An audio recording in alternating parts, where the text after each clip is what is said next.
Ladies and gentlemen, thank you for standing by and welcome to Pinduoduo Q4 2020 earnings conference call. At this time, all participants are listen-only mode.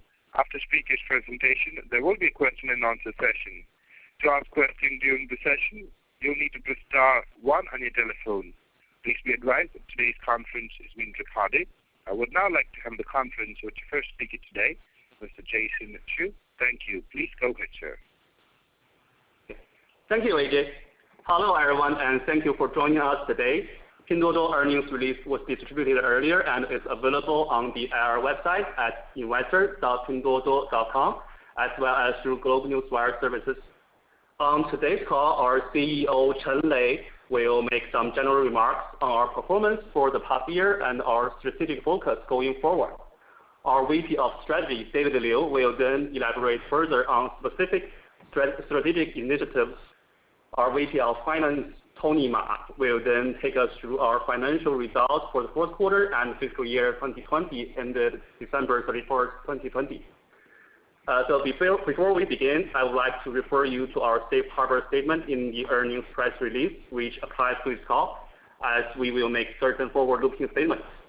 Also, this call includes discussion of certain non-GAAP financial measures, so please refer to our earnings release, which contains a reconciliation of the non-GAAP measures to GAAP measures. Now it is my pleasure to introduce our Chief Executive Officer, Chen Lei. Please go ahead. Thank you, Jason, and hello, everyone. Thank you for joining us on our earnings call for the Q4 in the fiscal year 2020. Pinduoduo delivered another quarter of strong growth and solid execution as our users continue to trust us with their purchases. Our annual active buyers increased 57 million in Q4 to reach 788 million for the trailing 12 months. User engagement has also accelerated. Our MAU increased to 720 million. Total number of orders placed on our platform increased by 94% to reach 38.3 billion in 2020. Total revenues, excluding revenues from merchandise sales for Q4, was 21.2 billion, or an increase of 96% from a year ago. Non-GAAP operating loss narrowed in Q4 from the same quarter a year ago. 2020 was a challenging year for Pinduoduo, as it was for many others. The COVID-19 pandemic, which by now has already stretched over 2 winters, has put our team and platform through a toughest test since we were founded 6 years ago. It has been a humbling experience for us. I'm glad that we have responded quickly and responsibly to continue serving our users better, thereby winning their invaluable trust. I would like to thank our users and our team for their continuous support. As we transition from 2020 to 2021, I would like to share some takeaways and do a recap of this very long year. First, 2020 has been dictated our view from the get-go, which is that the separation of the online and offline world is increasingly irrelevant. With the advent of mobile internet, the online and offline are just parts of a single world, blended together more and more seamlessly and complementary to each other. Unlike with desktops, smartphone users could go online anywhere, anytime, and for any length of time. Users no longer have to carve out time and be confined to a specific place, which is common practice for desktop era. This is why 6 years ago, we insisted on developing a mobile-only platform for our users. In fact, we are the only one among internet companies of our scale to be mobile-only today. If anything, COVID-19 has accelerated this branding. It was already happening fast even pre-COVID-19. Today, the younger generation that grew up with smartphones are not even conscious about the countless and seamless transitions they make each day between the online and the offline. Among other age groups, China's highly advanced online payment system and mobile communication tools have also made it nearly impossible to do anything purely offline. This has in turn helped increase familiarity and acceptance of this commingled world. With COVID-19, the adjustments that we have had to make our routines have only expanded the online space and expedited its branding with offline space. Consumers are able to frequent brick-and-mortar shops turned to online platforms like Pinduoduo to purchase food and other groceries, and erstwhile preserve-off wet markets, which Chinese families visit not just to get groceries, but as a social activity. Users are able to travel back home to spend Chinese New Year with loved ones have also tapped on us to deliver warmth. They either send care package of food and clothing to loved ones living elsewhere or order the taste of home for themselves. We rose to the challenge of delivering the best service to our customers. We went further than we had before. Over the Chinese New Year holiday, we worked with merchants to stay open and dispatch orders. We also worked with logistics partners to ensure that around 1 million delivery men were deployed to deliver parcels. We fulfilled a surge of orders from hometown delicacy. As for fresh produce and groceries, we provided consumers with most of what they wanted quickly and affordably. Consumers did not have to stock up before the long Chinese New Year break.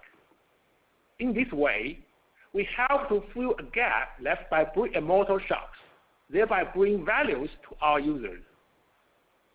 Going forward, Pinduoduo as a pioneer in this space will build on the lessons we have learned and double down to improve our offerings to our users. We will always be on the lookout for new ways to create more values for them. Second, 2020 has highlighted that we can and should do more for agriculture sectors and rural communities. Pinduoduo started off by selling fresh produce online. It was a conscious decision because we found them to be a necessity, and optimizing their production, distribution, and consumption would bring the greatest widespread benefit. The online penetration of agriculture sectors has also consistently lagged industry average. We have never lost sight of this beginning, and agriculture has consistently been a strategic priority for us. We are proud to be China's largest agriculture platform. Our GMV for agricultural products doubled to more than RMB 270 billion in 2020. 12 million farmers sold their produce directly to consumers via our platform. We were among the leading technology companies commended for making outstanding contributions for the war on rural poverty. We see this as affirming our investment to bring solutions to optimize every part of the agricultural value chain. In 2020, we also launched live stream sessions for farming communities and dedicated channels to promote their products to relieve difficulties brought about by COVID-19. We observed that order volume was so large that our sellers and delivery partners had issues fulfilling them, especially in the summer. To solve this, in August, we launched Duoduo Grocery, our next-day grocery pickup service that helps local farmers and distributors to sell directly to consumers, increasing sales and cutting waste and cost for customers. Pinduoduo's vision of Costco plus Disney started from agricultural products in the farmland. We are now already the largest agricultural platform in China. We can and should do more.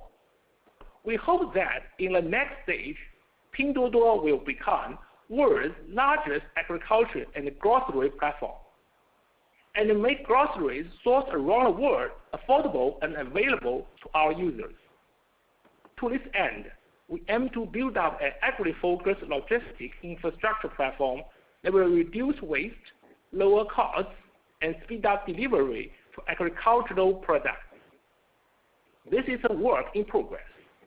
We expect to make a few more years of investment before it can realize its full potential and achieve efficiency. We share the vision of contributing to China's agriculture sectors with technology to help increase the resilience of the food chain and stave off the looming global food crisis. We will continue to invest in agriculture and food technology and look into global investment opportunities in alternative proteins, food safety, and precision farming. Third, 2020 has also made us more committed than ever to continue to promote digital inclusion of rural communities and the disadvantaged. Pinduoduo has created a level playing field for business of all sizes, including in the agricultural sector, where margins are thinner. In addition, live stream and online business on our platform have created new roles that prioritize different skill sets and allow inclusion of users who may otherwise be excluded. For instance, agriculture is traditionally labor-intensive. Women and physically weaker people may not be able to participate in it. Live streams and online business operations do not exact the same physical requirements, and these individuals are able to participate in them. In fact, of our stores actively engaged in the sale of agricultural products, over half are managed by women. This is a win-win situation for everyone. And with our commitment to social responsibility, we definitely want to and will do more here, including by provide further training for them to sell well on our platform. Last but not least, many of you have learned that Colin will stepping down from his chairman role effective today. On behalf of the board, we would like to thank him for his leadership and contribution to Pinduoduo in the past 6 years. We will cheer him on as he explores new frontiers for Pinduoduo in years to come. As the new chairman of the board, I would like to ensure everyone that our strategy remains the same, which is to stay true to our value and provide a more saving, more fast experience to serve every users on our platform. We are proud that we have become the world's largest e-commerce platform by user number. We will work hard to deliver even better results in years to come. Now, let me turn it over to David to provide updates on our recent initiatives. Thank you, Lei. Hello, everyone. I'll further elaborate some points Lei made just now. First, on our continuing efforts to improve the agricultural value chain. Second, on our revenues from merchandise sales. And third, on our ESG priorities for 2021. Improving the agriculture sector to benefit our users, that's farmers and consumers, is a central and strategic priority for us. We take a systems-based approach to this and devote substantial resources to identify and implement improvements at all stages of the agricultural value chain. As Lei mentioned, we share the vision of transforming agriculture in China with technology and aim to increase food security. To begin at the upstream, we'll work with industry partners and universities to introduce more technology to farming. In 2020, we launched the inaugural Small Agriculture Competition in partnership with China Agriculture University, where teams from around the world participated in investigating the use of artificial intelligence in optimizing strawberry planting. The competition identified cost-efficient and scalable technology that can potentially be standardized across China. The winning team has started to commercialize its research findings. Last year, Pinduoduo also supported the Global Agrino Challenge 2020, which was co-organized by the Food and Agriculture Organization of the United Nations and Zhejiang University. The competition attracted over 150 teams from around the world to put forward innovative solutions to challenges in the distribution and sales of agri-food products during COVID-19. Aqua Farms Africa, an agri-tech startup based in Conakry, Guinea, won the competition with its technique of aquaponics, which combined fish farming with soilless vegetable growing, allowing the production of fruit and vegetables that are normally imported. We will continue investing in the promotion of digital agriculture and precision farming going forward. At the downstream, we have helped over 12 million farmers sell directly to our 788 million consumers. We train more than 100,000 new farmers who return to their rural communities from urban areas to operate online businesses and vitalize their hometowns. We have committed to training another 100,000 new farmers over the next 5 years. To relieve difficulties brought about by COVID-19, we sponsor live streaming sessions for poverty-stricken farming communities and establish dedicated channels to promote their products. We continue to work with these communities to provide direct access to our consumers. Circling back to the midstream, as mentioned in our earnings call last quarter, the rapid increase in orders for fresh produce, particularly leafy vegetables via our platform, surfaced the urgent need to develop a dedicated logistics infrastructure to deliver fresh produce to our users in the optimal condition, at compelling prices and within 24 hours. This new solution goes beyond streamlining distribution. It will be different from existing ones, and it will take time, resources, and multiple iterations for us to eventually arrive at what works best. However, we believe that we have made some progress in the right direction through Duoduo Grocery, our next-day grocery pickup service that intelligently connects local farmers and distributors directly to local consumers, thereby reducing spoilage from storage and transport. We have been increasing the number of agricultural producers and regional distributors and expanding the number of pickup points. However, there's still so much more we can do. We will need to make substantial investment in people, technology, potentially capital assets. While our preference is to work with strategic partners towards this goal, we are prepared to make equity investments to expedite the requisite development or purchase assets in places where they are unavailable. We are prepared to persevere in this endeavor, even though it could take some time to pay off. As we are confident of how it will benefit our users, we hope that investors will be patient and supportive of this challenging but meaningful endeavor.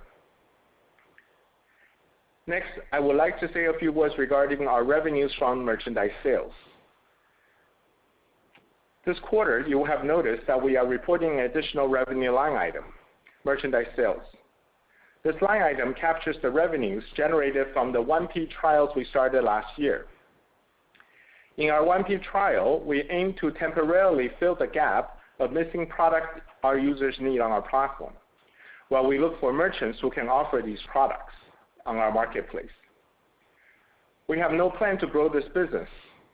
We expect this line item to remain a very small percentage of total GMV we generate. As of Q4, it is less than 1% of total GMV we generated. Now on to our ESG priorities for 2021. As we continue to manage the challenges caused by the global health crisis, we are pausing to reflect on what more we can contribute to a more sustainable and equitable future.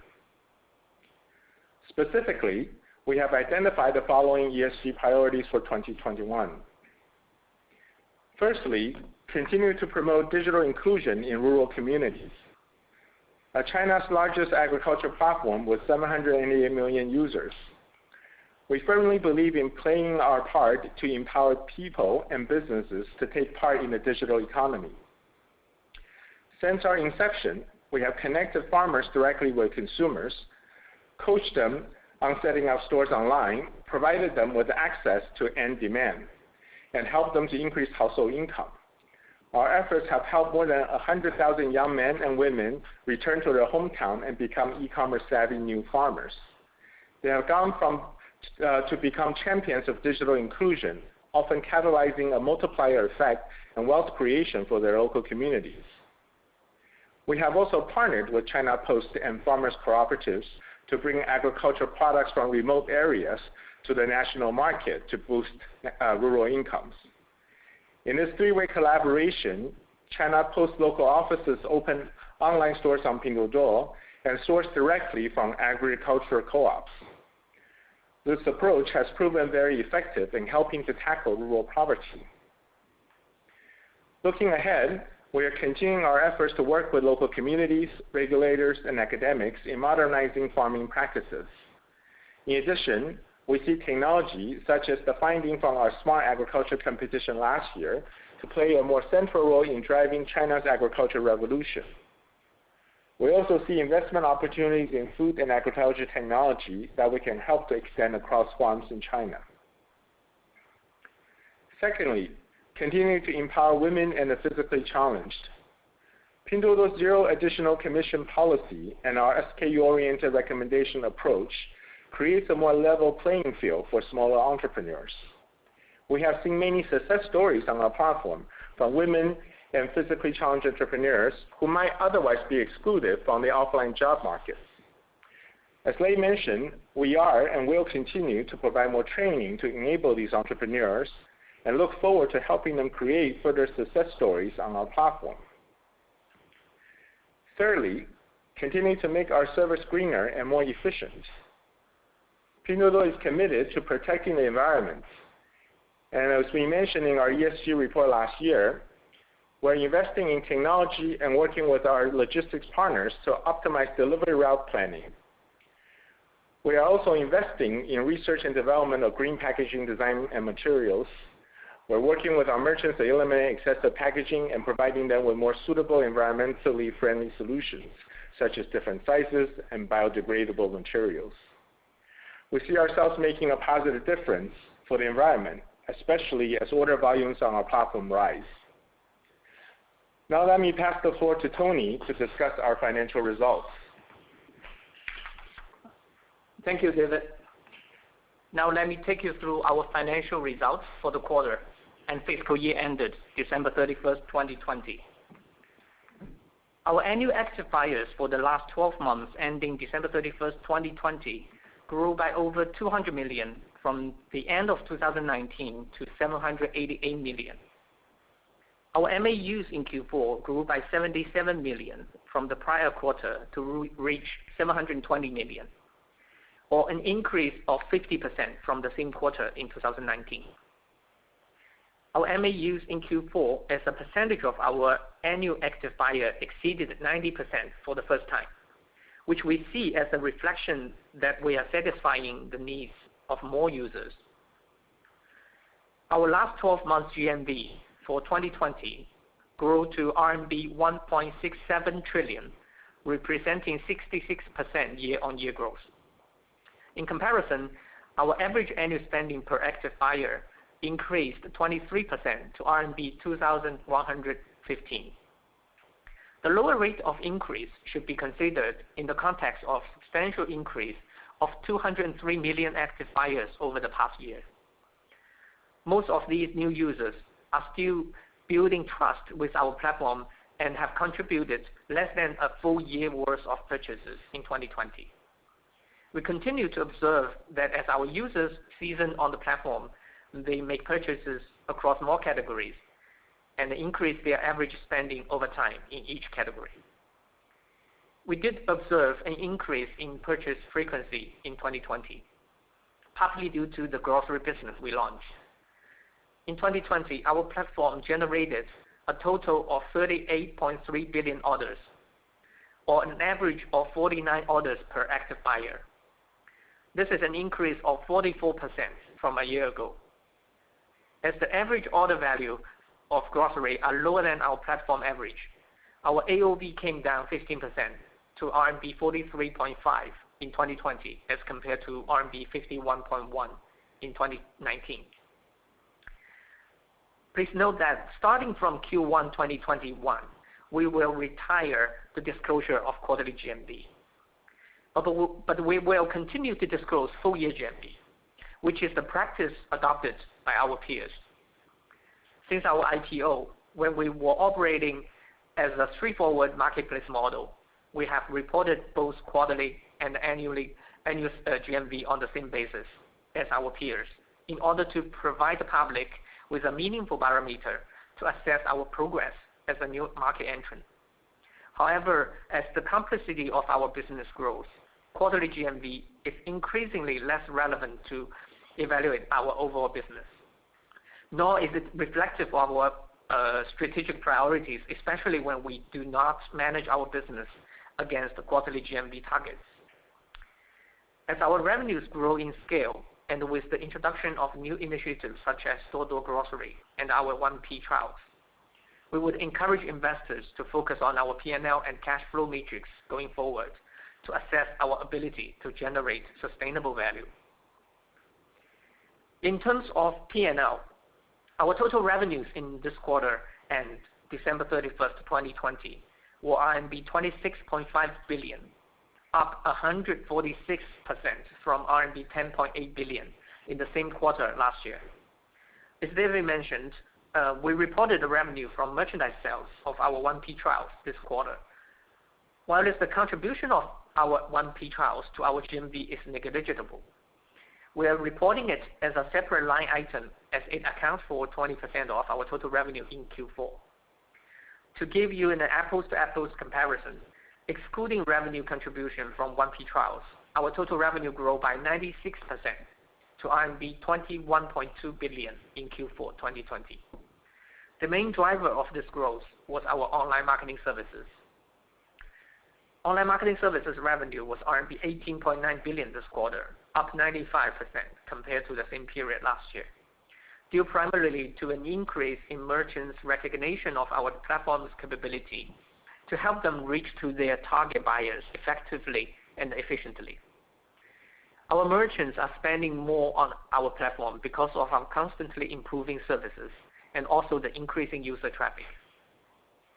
Our online marketing services revenue as a percentage of our GMV in the last 12 months end, December 2020, was 2.9%, as compared to 2.7% for the same period ending in December 2019. We are pleased to see the growing endorsement by our merchants and our users. Our transaction service revenue this quarter amounted to RMB 2.3 billion, which is up 105% compared with the same period last year. On the trailing 12 months basis, our transaction service revenues as a percentage of our GMV has been quite stable at around 0.3%. Now moving on to cost. Our total cost of revenues increased from RMB 2 billion in Q4 2019 to RMB 11.5 billion this quarter. The increase in our cost of revenues was mainly due to the cost associated with the 1P merchandise sales, costs related to the operation of Pinduoduo Grocery, such as warehouse rental costs and higher costs of cloud services, call center, and merchant support services. The total operating expenses this quarter were RMB 17.1 billion, as compared to RMB 10.9 billion in the same quarter of 2019. On a non-GAAP basis, our total operating expenses as a percentage of our revenue, excluding the 1P contribution, has been declining from 112% to 94% to 76% for Q4 of 2018, 19, and 2020, respectively. The gradual improvement continues to demonstrate the operating leverage in our business model. Our sales and marketing expenses this quarter increased 59% to RMB 14.7 billion, from RMB 9.3 billion in the same quarter of 2019. This is mainly due to an increase in online and offline advertisement and promotions. As we continue to invest in user engagement and mindshare, on a non-GAAP basis, our sales and marketing as a percentage of our revenue, excluding 1P trials this quarter, was 68%, as compared to 84% and 103% for the same quarter in 2019 and in 2018. The decrease in sales and marketing as a percentage of revenue, excluding 1P trials, has demonstrated scale of economy and the fact that our strategy of having a higher bar of ROI in our sales and marketing investment has worked well. In fact, since we started Pinduoduo, we have accumulatively spent RMB 81 billion in sales and marketing expenses. On a non-GAAP basis, which averages to about RMB 103 per active buying users, we have accumulated it up to date. We will continue to consider our sales and marketing decision holistically and invest whenever we see opportunity that meet our ROI requirement. On a non-GAAP basis, our general and administrative expenses were RMB 153 million, an increase of 26% from RMB 121 million in the same quarter of 2019, primarily due to an increase in headcount. Our non-GAAP research and development expenses were RMB 1.56 billion, an increase of 65% from RMB 943 million in the same quarter of 2019.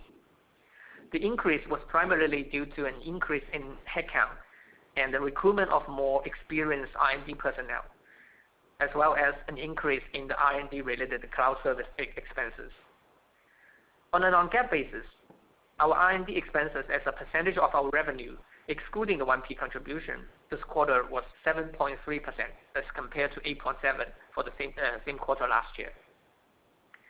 Now to sum up, operating loss for the quarter was RMB 2 billion on a GAAP basis, compared with operating loss of RMB 2.1 billion in the same quarter of 2019.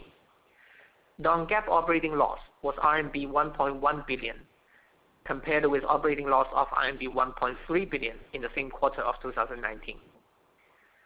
Net loss attributable to ordinary shareholders was RMB 1.38 billion, as compared to net loss of RMB 1.75 billion in the same quarter last year. Basic and diluted net loss per ADS were RMB 1.13, compared with RMB 1.52 in the same quarter of 2019. Non-GAAP net loss attributable to ordinary shareholders were RMB 185 million, compared with RMB 815 million in the same quarter last year. Non-GAAP basic and diluted net loss per ADS were RMB 0.15, compared with RMB 0.72 in the same quarter of 2019. That completes the profit and loss statement for the fourth quarter. Our net cash flow from operating activities was RMB 14.9 billion, compared with RMB 9.6 billion in the same quarter of 2019, primarily due to an increase in online marketing service revenues. Net cash used in investing activities in this quarter increased from RMB 11.5 billion in 2019 to RMB 26.6 billion. The increase was primarily due to our decision to invest a portion of our cash reserve in cash management products. As of December 31st, 2020, the company had RMB 87 billion in cash equivalents, and short-term investments. As of the end of Feb 2021, $712 million of our 0% convertible bonds due in 2024 have been converted into equity. Thank you, operator. We are ready for questions. Certainly. Ladies and gentlemen, we will now begin the question and answer session. If you wish to ask a question, please press star 1 on your telephone keypad and wait for your name to be announced. If you wish to cancel your request, please press pound or hash key. Once again, it's star followed by 1 to ask a question. We have the first question from the line of Binnie Wong from HSBC. Please go ahead. Hi, good evening, management. Congrats on such a very robust quarter to conclude 2020. I have two questions here. First question is actually on the user side. So you look at the users, is actually very amazing at 88 million. That of course surpassed your peers and is one of the largest. So can you help us understand what are the strategies that you have used to deliver such growth, and how would you think you can sustain that in terms of this user engagement level? My second question is also on the it's actually on the community group purchase. I think you mentioned it is a 3P model. Just want to take a deep dive into in terms of the accounting wise. So how does it really work in terms of your commission paid to the community group leaders, or is it that some of it will be transacted via our marketplace platform? So I guess it's just in terms of for us to better understand the accounting, how it really works, and also in terms of the profit. I mean, like on the GP dollar side, how much losses are we running at? If you can give us some idea, not necessarily numerically, if this is not at the right level to disclose, but I guess more just in terms of clarity as to how we should think about the investments that we do need for the rest of the year. And I think management has mentioned about the infrastructure, the logistics side of things as well. So that'll be great. Thank you. Hey, thanks, Mimi. Why don't I ask Lei to address the first part of your question, and then I will have Tony talk a little bit about accounting, but some of the technical stuff we can take it offline as well. Hi. So we continue to observe very good momentum in terms of our user growth, and in each of the past 4 quarters, we added on average over 50 million annual active buyers for each quarter of them. That being said, as we are approaching 100 million user landmark, and it's inevitable that our user growth will slow down. As we always said that we are less focused on the user numbers, and we are more focused on building users' satisfaction and trust by bringing them the best shopping experience and a value for money product. And we believe that as long as we can continuously serve our users well, and we will keep growing, and thanks to their trust in us. And so one sector is we always say our priority is in the agriculture sector. Not only is agriculture the least digitized by mobile internet, it's also the greatest widespread benefit we can create as a big platform. And we are now China's largest agricultural platform, and so in the future we will commit to do more for agriculture sectors and rural communities. And the other thing I like to talk about is the future, this integrated world of online and offline. Definitely we are targeting this kind of new world. So think about it, you really need to look at this wider retail market. So today, China's total retail sale for consumer goods already reached 39 trillion in 2020. And it is expected to grow at 5% per year over the next 5 years. And if you take a look at our number, so our GMV stands at only 4% of it. So I believe that as consumers' behavior of online and offline continue to integrate, and the opportunity for us will continue to expand. Yeah. Let me pick up on the second question on Duoduo Grocery, I guess. As you mentioned, Duoduo Grocery, we operated as a 3P offering. From an accounting point of view, we generate transaction service revenues for the service we provided to our merchants and some farmers. The contribution in Q4 and fiscal year 2020 of the Duoduo Grocery part are still immaterial. Most of the costs associated of running Duoduo Grocery operation, such as warehouse rental, delivery logistics, are captured under our cost of revenues. Just so you know, Duoduo Grocery is a very young business. We just started with a few months, and it is still evolving. But we are very confident about this business model, and it brings significant value to our consumers and other participants among this value chain. A few key drivers we can think of on the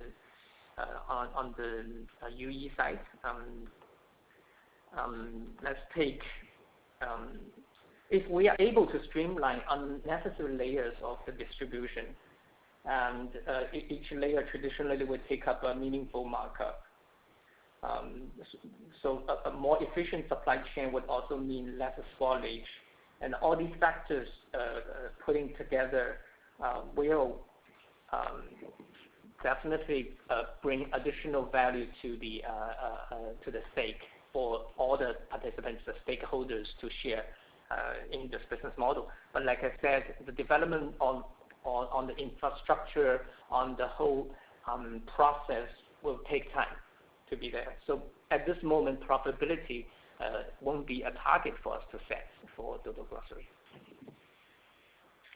Yeah, and Binnie, I just want to add on top of that to say that PDD at the end of 2020, we are the largest e-commerce platform by users already. And as we have always talked about, focusing on engagement really is the core of our strategy. And we are confident now with an even further enlarged base that is continuing to grow at good momentum.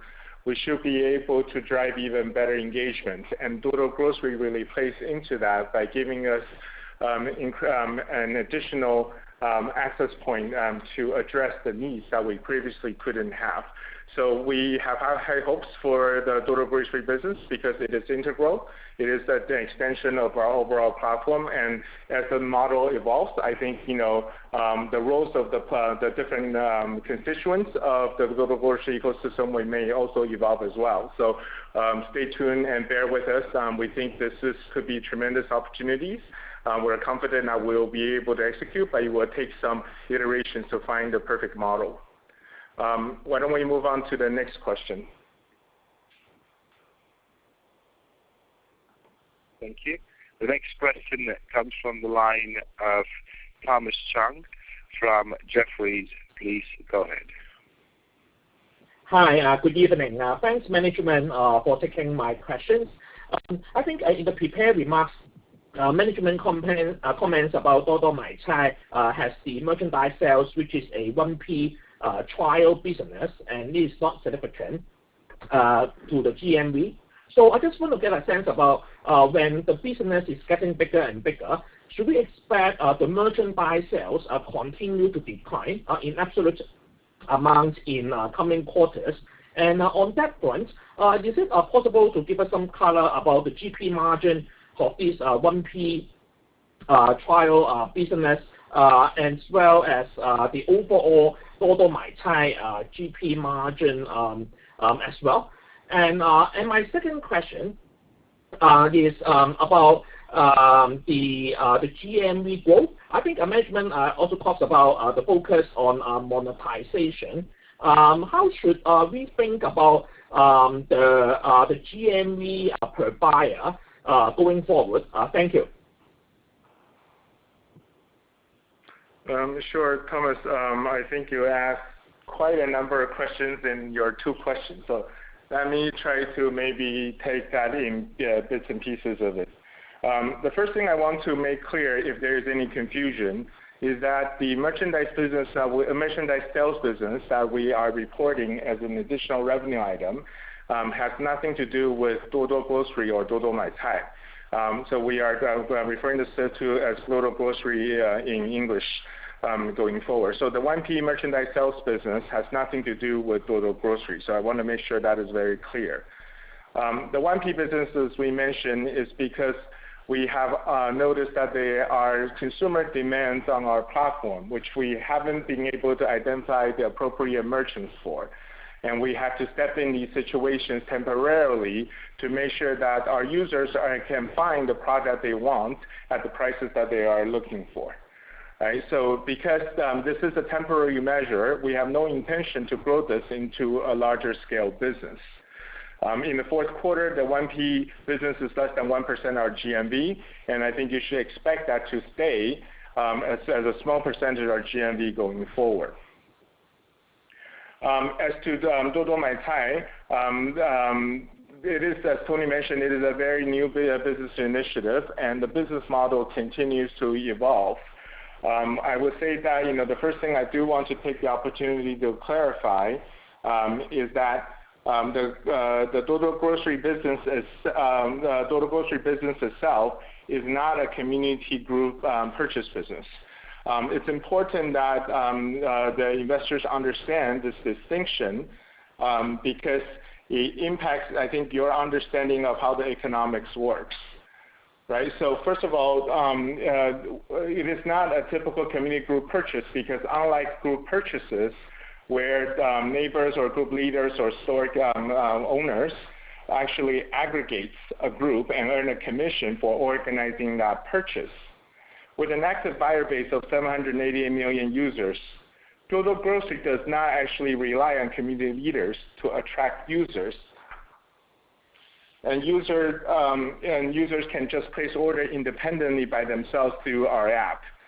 So this is the reason why we are approaching Duoduo Grocery as an integrated and an extension of our e-commerce platform. So the economics accordingly and the type of roles that these group leaders play are quite different.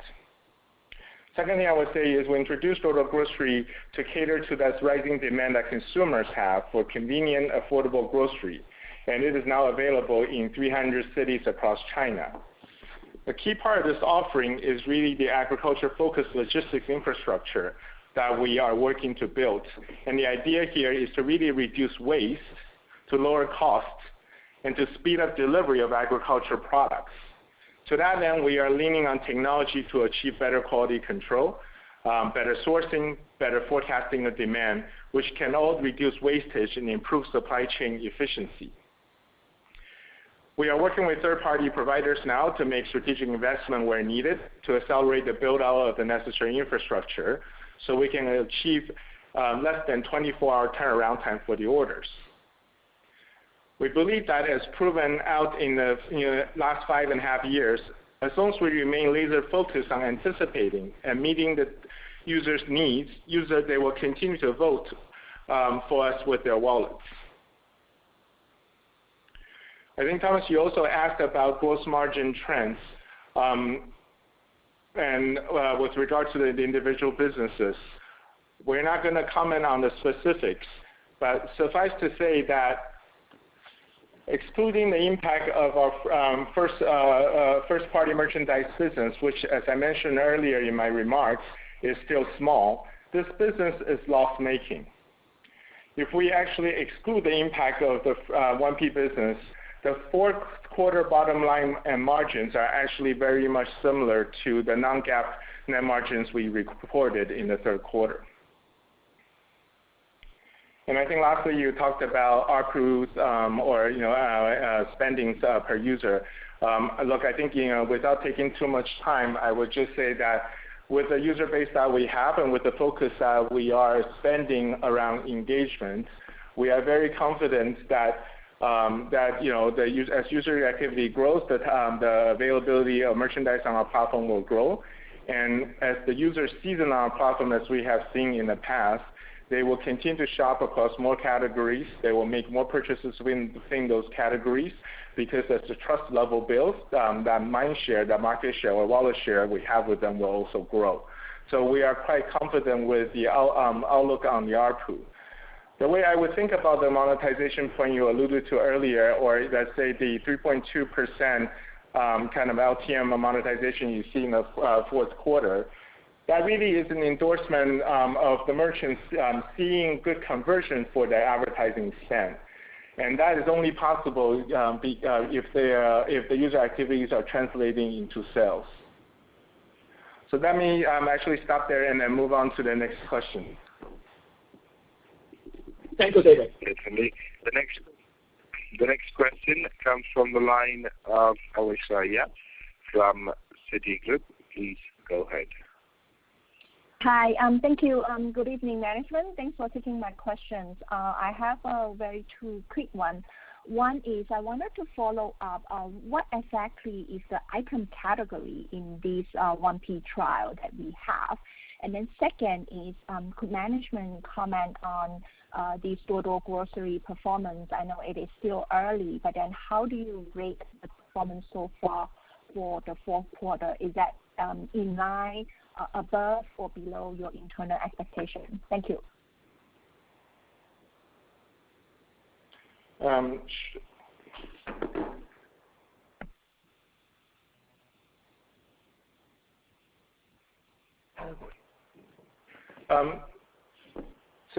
Sorry, Alicia, I was sidetracked, but on your question regarding the 1P business, the product categories is actually quite diversified. How we approached it was really looking at items or SKUs on our platform where we know there are clear consumer demands, but we aren't able to source sufficient merchants for. So the product categories are quite diverse, and then the strategy itself, it is not category specific. The second thing I would say is your question regarding the progress of Dodo Grocery. As both I think Lei and Tony have commented, this is a very long-term commitment for us, and because we think the opportunity is immense, and because we think we can really create some values here for the users. So as such, I think we are experimenting as we move forward. As I mentioned earlier in my response, the service is now available across the nation in over 300 cities. So I think we are pretty comfortable with the progress or the pace of the rollout on the geographic footprint. What is more interesting from our perspective, however, is to build and develop a corresponding infrastructure network. Right? It's easy to drive user growth, and particularly for a platform like us, we naturally have a very intrinsic advantage, I guess, from a traffic perspective. The question we are more concerned about is what investments do we need, and how can we deliver the right type of user opportunities to the user experience to address the opportunities we see. Because I think one of the few elements of success to the Dodo Grocery business in our mind, I guess maybe to highlight two things in particular, one of which is sourcing and forecasting. Right? How much you can sell, or what price can you sell the SKUs for, ultimately depends on your ability to forecast the demand properly and be able to organize the supply chain around it in the most efficient way possible. And of course, the second part of it is an infrastructure that can be aligned appropriately and largely for agriculture and fresh produce, such that we can arrange the fulfillment and deliver in this less than 24-hour type of a cycle. So we are still really in the very early innings of what we consider to be kind of our approach to grocery business in China, and I think we are pleased with the progress that we have made so far, but there's definitely still a lot more we can do. Okay, thank you. Next question, please. Thank you. The next question comes from the line of Natalie Wu from Haitong International. Please go ahead. Hi, good evening. Thanks for taking my question. Just a little bit add on the synergy issue question of the last question. Just wondering, what kind of the synergy between Dodo Grocery and your original marketplace business in terms of the supply chain should we expect in the longer term future, and what's your progress now? And also wondering if that could be the key competitive edge that differs you from other competitors in the longer run.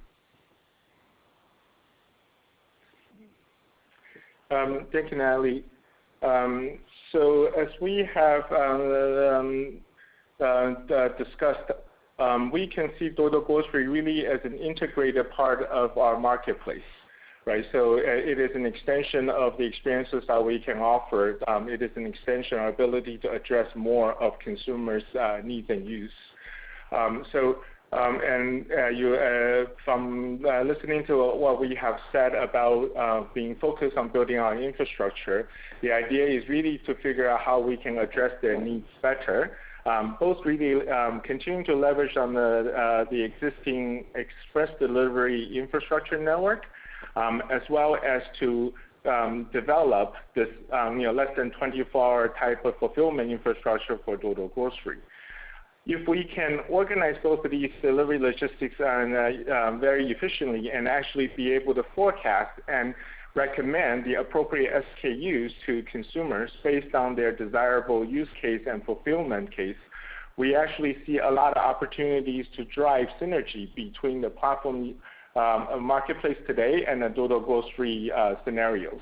And certainly on the supply chain side, as I mentioned earlier, most of the suppliers today are local.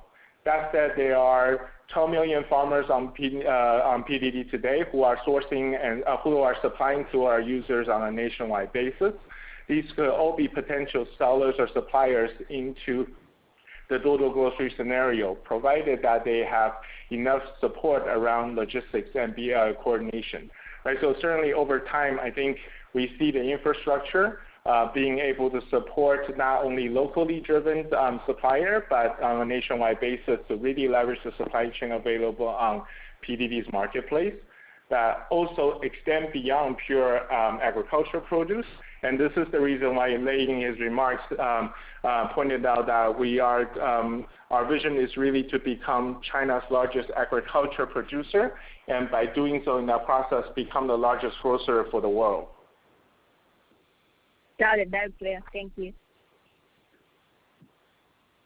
Thank you. We have our next question from the line of Pinduoduo from Goldman Sachs. Please go ahead. Very much. My first question is about a comment in Colin's letter to shareholders where he mentions that traditional approach to competing through scale and efficiency has its inevitable limitations.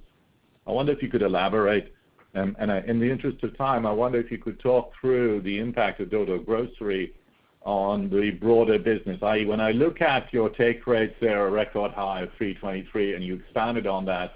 When I look at your sales and marketing spend, is that it's one of the lowest we've seen at 77.8 if you strip out the merchandise sales and just look at marketing services. But that seems to be the start in the right direction. If you could just expand on that and also elaborate on, if possible in the limited time, the impact of Duoduo Grocery on the gross profit line, that would be great. Thank you.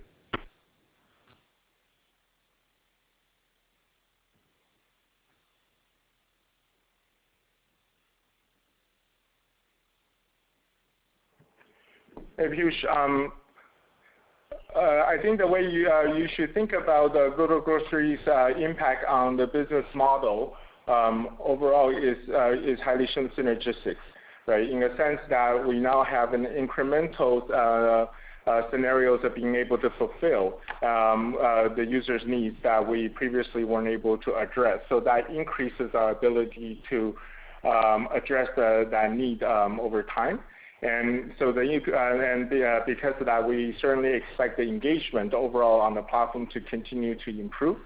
And as more users become more familiar with our platform, we also expect their spending will continue to improve. So one of the things that I think you may notice that is, from an average order value perspective for the year, it is actually decreased right over the prior year.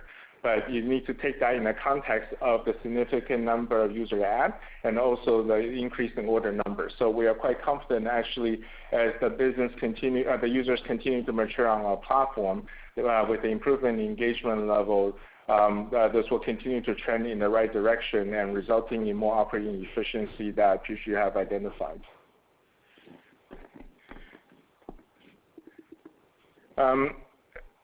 In the interest of time, why don't we take one last question and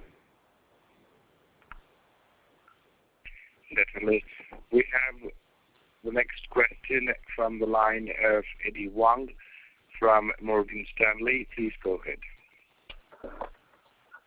Thank you, management, for taking my question. The question is also related to the grocery business. So, as you mentioned that Duoduo Grocery is not a community group purchase business, but if we look at the competition in the fresh grocery side, actually you are competing with the other community group purchase players.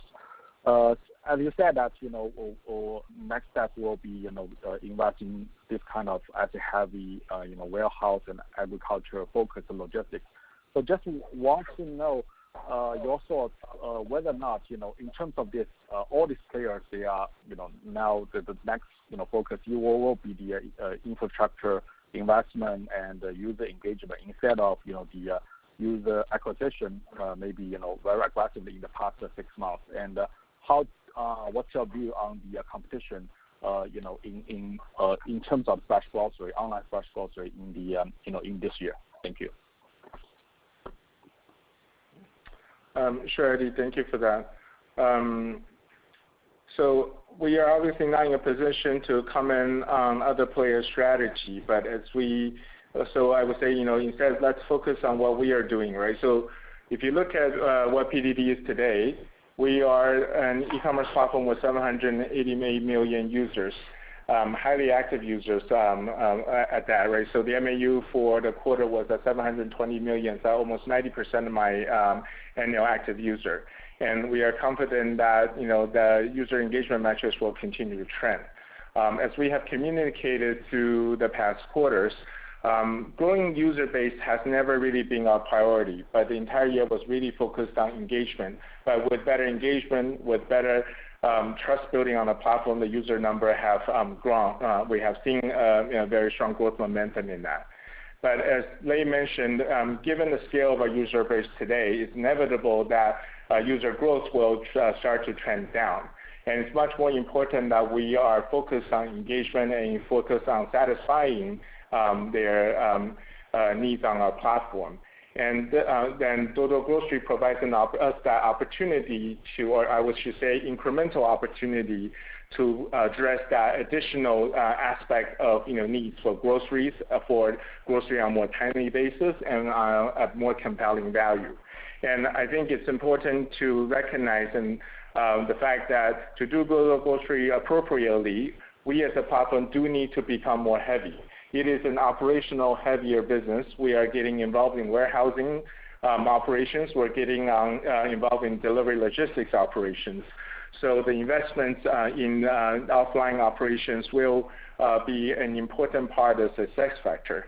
But I would say, in thinking through the competitive dynamic, it's important not to lose sight the strategic advantage that we as a platform with 700 or almost 800 million users have over in this business model, right? So we will continue to focus what we have been doing well, which is understanding what consumers are looking for, recommending them the most appropriate product based on our understanding of what their needs are, what their expectation of value for money is. And except the difference is now, instead of having to rely only on express delivery, we actually have an additional fulfillment mechanism that can actually enable a shorter turnaround of delivery for particular categories of product where that time sensitivity actually matters. Right? So we are fully committed to making sure that we have the right infrastructure in place to win in this business, because we think by doing this right, the opportunity is immense and is highly synergistic to the marketplace business that we continue to see a very long runway for. Thank you. With that, we will wrap up the call for the evening. Thank you very much, everyone, for your time, and look forward to speaking again in the next quarter. Thank you. Thank you. Ladies and gentlemen, that concludes the conference for today. Thank you for participating. You may all disconnect now. Thank you.